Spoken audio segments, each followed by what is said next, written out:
Have you ever heard of the expression SOHCAHTOA? What do you think this expression means? In this lesson, we're going to focus on right triangle trigonometry. Let's say if this is the angle theta.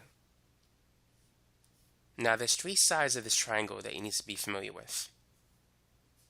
Opposite to theta, this is the opposite side.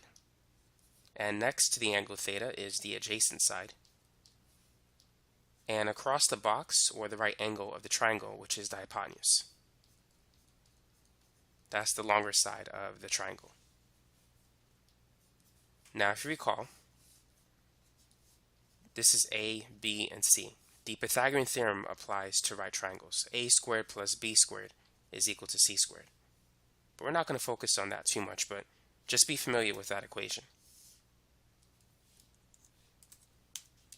Now let's talk about the 6 trig functions in terms of sine, cosine, tangent, opposite, adjacent, hypotenuse.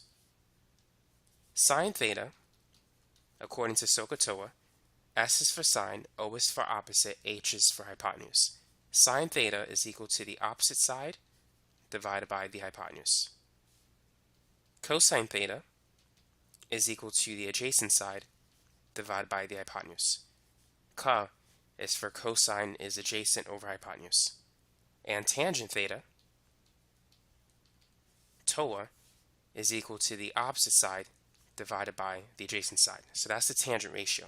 It's opposite over adjacent. Now we know that cosecant is 1 over sine. So cosecant is basically hypotenuse divided by the opposite side. You just need to flip this particular fraction. Secant is the reciprocal of cosine. So secant is going to be hypotenuse divided by the adjacent side.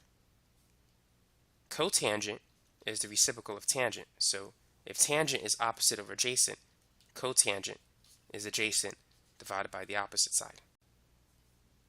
Now let's say if we're given a right triangle and we have the value of 2 sides. Let's say this is 3 and this is 4. And here's the angle theta. Find the missing side of this right triangle and then find the values of all 6 trigonometric functions: sine, cosine, tangent, secant, cosecant, cotangent. Now to find the missing side, we need to use the Pythagorean theorem. A squared plus B squared is equal to C squared. So A is 3, B is 4. And we got to find the missing side, C, which is the hypotenuse. 3 squared is 9, 4 squared is 16. 9 plus 16 is 25. And if you take the square root of both sides, you can see that the hypotenuse is 5. Now it turns out that there are some special numbers.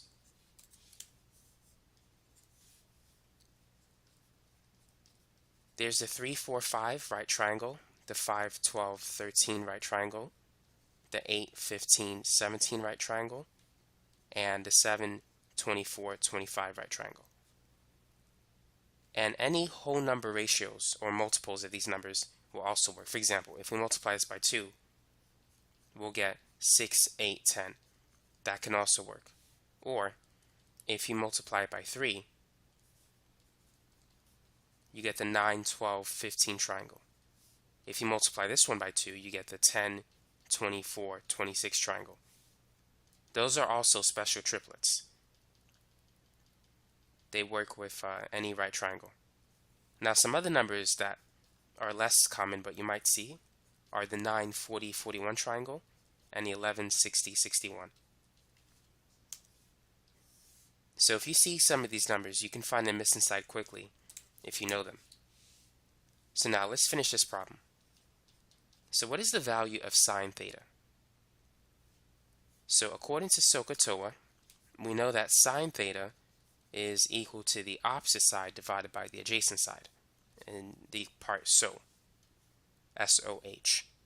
Opposite to theta is 4, and the hypotenuse is 5. So therefore sine theta is going to be 4 divided by 5. Now cosine theta is equal to the adjacent side divided by the hypotenuse. So we said 4 is the opposite side, 5 is the hypotenuse, and 3 is the adjacent side. So in this case, it's going to be 3 divided by 5. So that's the value of cosine. Now let's find the value of tangent. Tangent theta, according to TOA, is equal to the opposite side divided by the adjacent side. So that's going to be 4 divided by 3. So that's the value of tangent. Now once we have these three, we can easily find the other three. To find cosecant, it's 1 over sine, so just flip this fraction. It's going to be 5 over 4. And secant is the reciprocal of cosine, so flip this fraction. Secant is going to be 5 over 3. Cotangent is the reciprocal of tangent. So if tangent is 4 over 3, cotangent is going to be 3 over 4. And that's how you could find the value of the 6 trigonometric functions. Let's try another problem. So let's say this is theta again, and this side is 8 and this side is 17.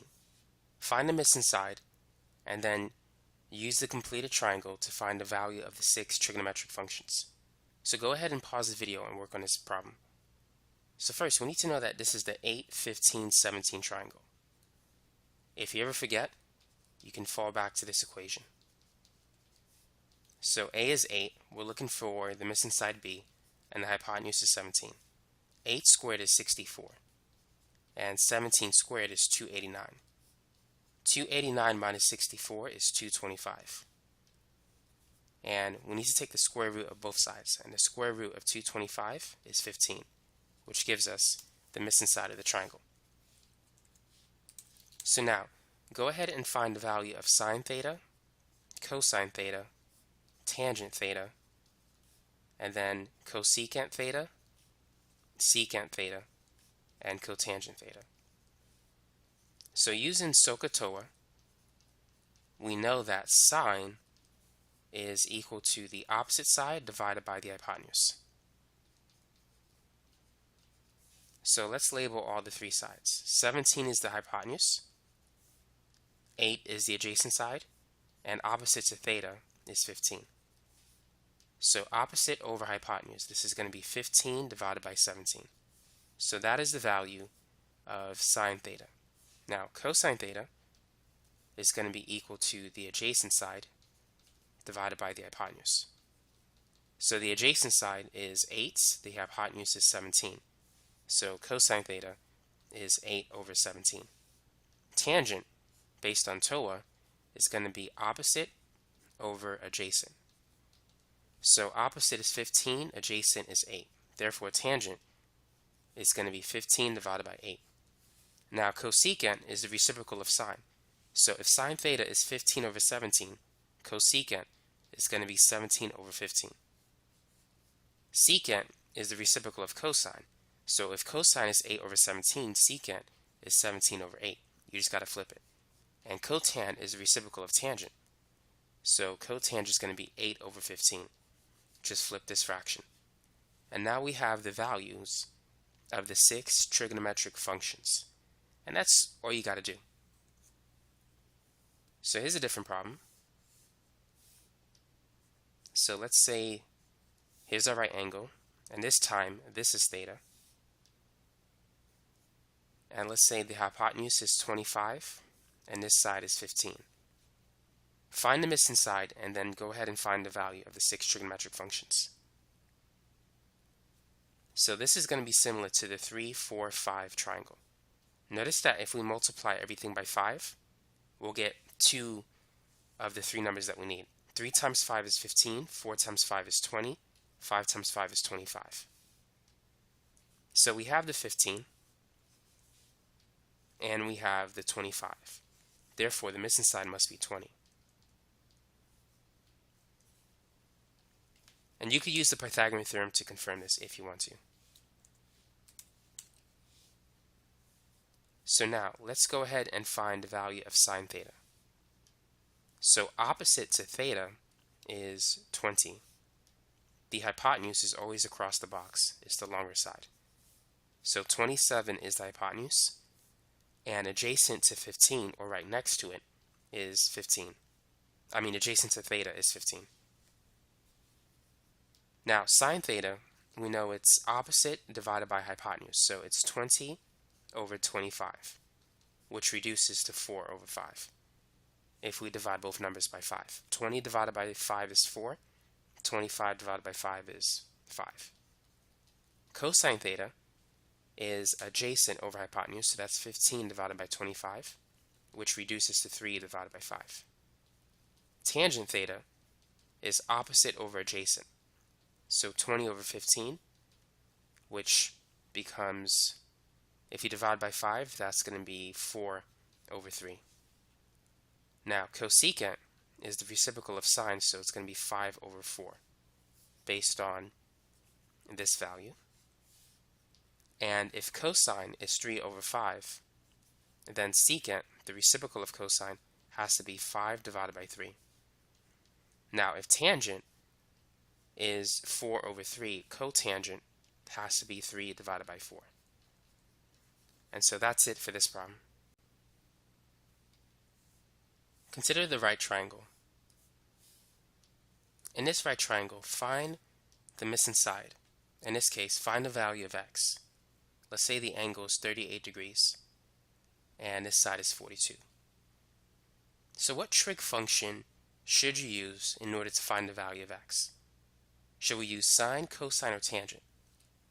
Well, relative to 38, we have the opposite side, which is x, and the adjacent side, which is 42. So tangent, we know it's opposite over adjacent. So therefore, tangent of the angle 38 degrees is equal to the opposite side x divided by the adjacent side 42. So in order to get x by itself, we need to multiply both sides by 42. So these will cancel. So therefore, x is equal to 42 tangent of 38.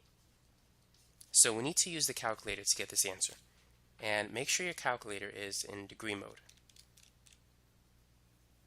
So tan 38, which is 0.7813, and let's multiply that by 42. So this will give you an x value of 32.8.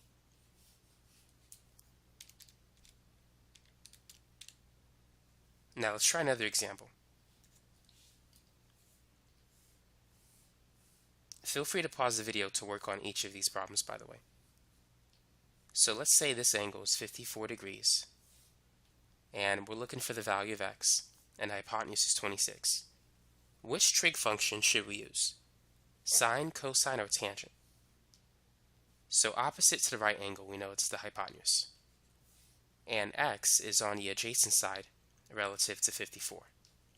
So cosine is associated with adjacent and hypotenuse. So therefore, cosine of the angle 54 is equal to the adjacent side x divided by the hypotenuse of 26. So to get x by itself, we got to multiply both sides by 26. So therefore, x is equal to 26 cosine of 54 degrees. Cosine 54 is 0.587785. If we multiply that by 26, this will give us the value of x, which is 15.28.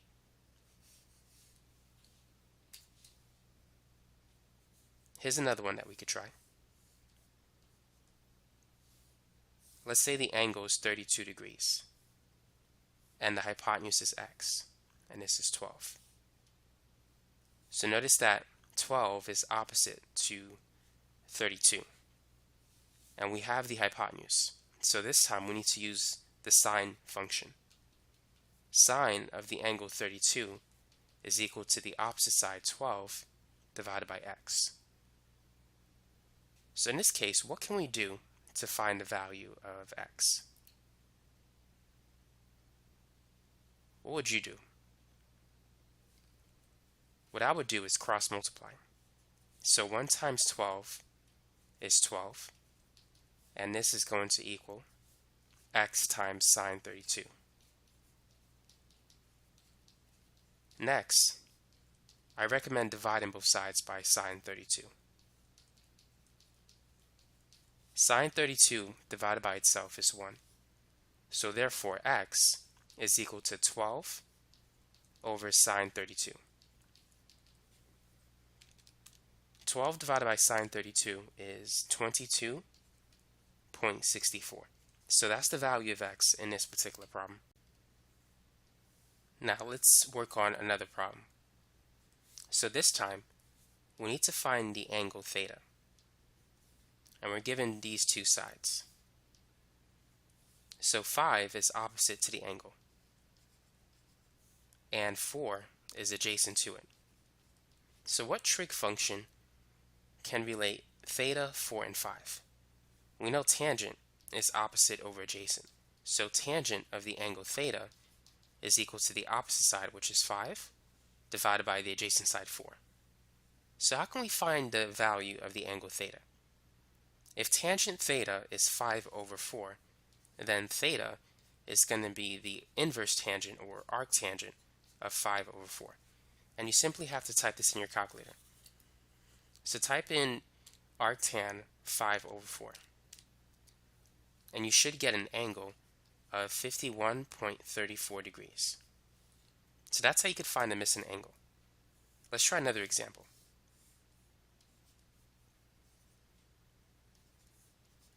Feel free to pause the video and find a missing angle. So in this case, we have the adjacent side and we have the hypotenuse. So therefore, this is associated with cosine.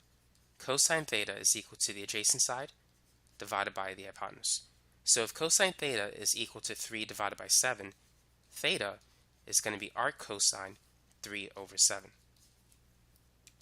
And once again, you have to use a calculator to figure this out, because without a calculator, I don't even know what this answer is. And this is going to be 64.62 degrees.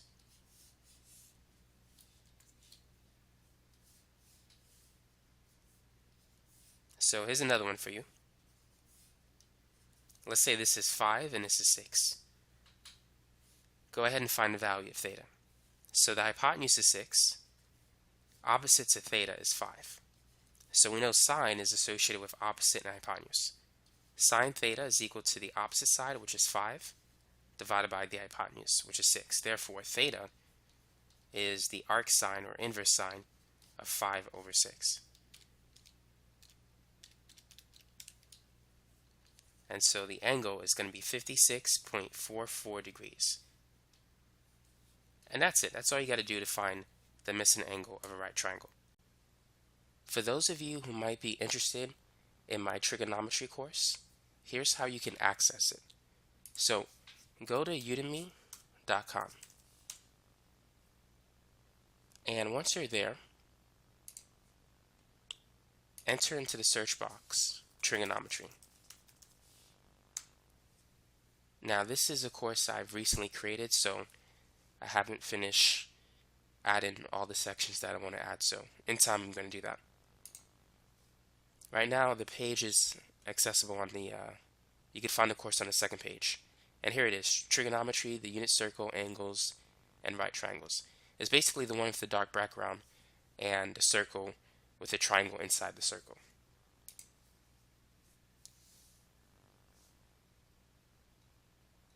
So let's look at the curriculum. In the first section, I'm going to go over angles, radians, how to convert degrees to radians, coterminal angles, how to convert DMS to decimal degrees, arc length, area of the sector of a circle, linear speed and angular speed word problems, and also if you need to take the time that's shown on the clock and if you need to convert it to an angle measure, I cover that in this section as well. And then at the end of each section is a video quiz. The next section is about the unit circle, the 6 trig functions, sine, cosine, tangent, secant, cosecant, cotan, and also reference angles as well. After that, you have right triangle trigonometry, things like SOHCAHTOA, the special right triangles like the 30, 60, 90 triangle. You need to know that so you can evaluate sine and cosine functions without using a unit circle. Next, I'm going to talk about how to solve angle of elevation and depression problems, and just solving the missing sides of right triangles. After that, trigonometric functions of any angle, and then graphing trig functions. You need to know how to graph the sine and cosine functions, secant, cosecant, and tangent as well. After that, inverse trig functions. You need to know how to evaluate it and also how to graph it too. In addition, you need to know how to graph or evaluate composition of trig functions. For example, you might have sine of inverse cosine of 3/4, something like that. And you can use a right triangle to solve those types of problems. You'll see it when you access that section. After that, applications of trig functions, solving problems that have two right triangles in it, and barons as well. One of the hardest sections in trig is this section, verifying trig identities. So that's a hard one, so make sure you spend some time learning that section. After that, sum of difference formulas, double angle, half angle, power reducing formulas, product to sum, sum to product, and also solving trig equations. But there are still some sections I'm going to add to this course, like for example, law of sines, law of cosines, polar coordinates, and some other topics as well. So about 2/3 of the course is finished so far. And for most students, this is just what they need in trig, but in time you'll see more. So now you know how to access the course, and if you have any questions, let me know. So thanks for watching.